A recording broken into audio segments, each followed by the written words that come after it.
Welcome to Bloodbath & Beyond. Today we review Sleepaway Camp. You won't be coming home. Directed by Robert Hiltzig, starring Felissa Rose, Jonathan Tiersten, Karen Fields, and Christopher Collette. Sleepaway Camp is about Angela Baker.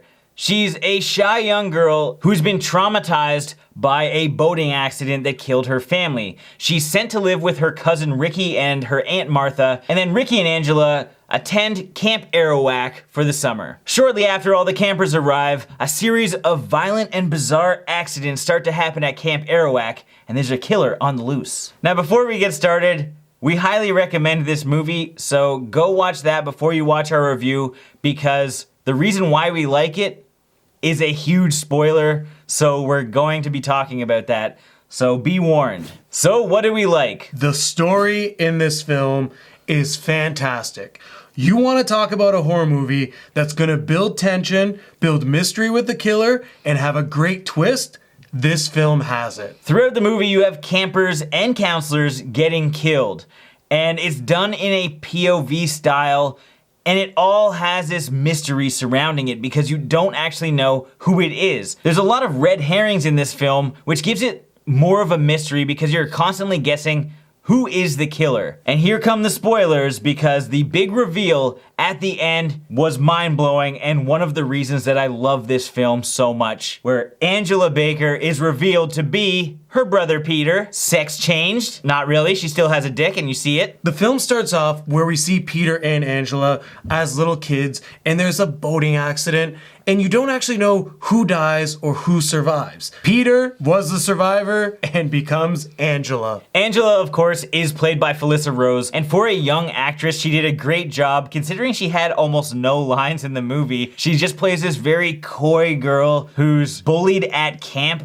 constantly. She has to use her gaze to portray her emotion, and well, it's almost always the same. So it's funny in that sense. I think she did a pretty good job. And I mean, it's proven because now she's a household name as far as horror is concerned. And it's not just Angela's character that's great in this film. Ricky was a really good character as well because he stood up for his cousin. He was just like this badass, but it's like he ran the camp. Like he was the cool kid that everyone knew and everyone loved. He started shit with all of the bigger dudes and cussed the hell out of them. It's great. Eat shit and die, Ricky! Eat shit and live, Bill. And as far as camp slashers are concerned, this has fantastic kills. And they all matter because you hate everyone who's dying. Like there's all these characters who you just want to see die. The name is Meg.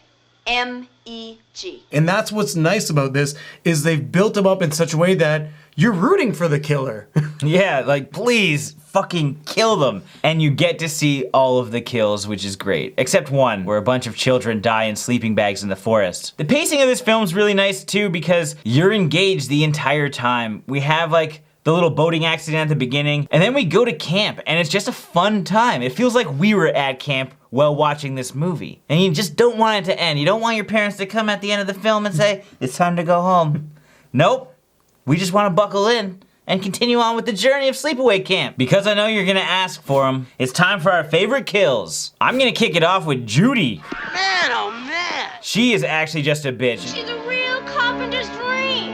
The light is a board and needs a screw. You just want her to die. And she gets a curling iron stuck somewhere that you don't want a curling iron stuck. I enjoyed Artie's death. He was a pedophile and he was trying to make a move on poor, innocent, shy Angela. Ricky comes in to like save the day, and then later on, he gets a taste of his own cooking. And it was a beautiful effect where the skin's just bubbling and boiling, and it looked realistic and very painful. Now let's move on to our dislikes. This is nitpicky, and I know people like love this character, but I really don't. Aunt Martha. She's way too over the top and weird, and I just can't stand her. And I just kept reminding myself. In fact, I tied a string around my finger so I wouldn't forget. See? Everyone seems kind of normal and down to earth, even Angela, but she's just very out of place, and it's awkward. Now it's time for our final thoughts and ratings. Sleepaway Camp is definitely one of my favorite films. I always have a blast watching it. I've watched it probably 50 times in my life, honestly, and I love it more and more with each viewing. The characters are super enjoyable, there's a lot of tension, we have great kills, and we have probably one of the best twist endings in a horror movie. That's a bold statement, I know, but it's definitely up there. I can't recommend this movie enough. I'm so glad that it introduced me to Felissa Rose and Jonathan Tiersten. Both are great actors, and I love their work to this day. But this film is great, and I highly recommend it, so I have to give this 5 awkward snack breaks out of 5. Sleepaway Camp is an amazing film.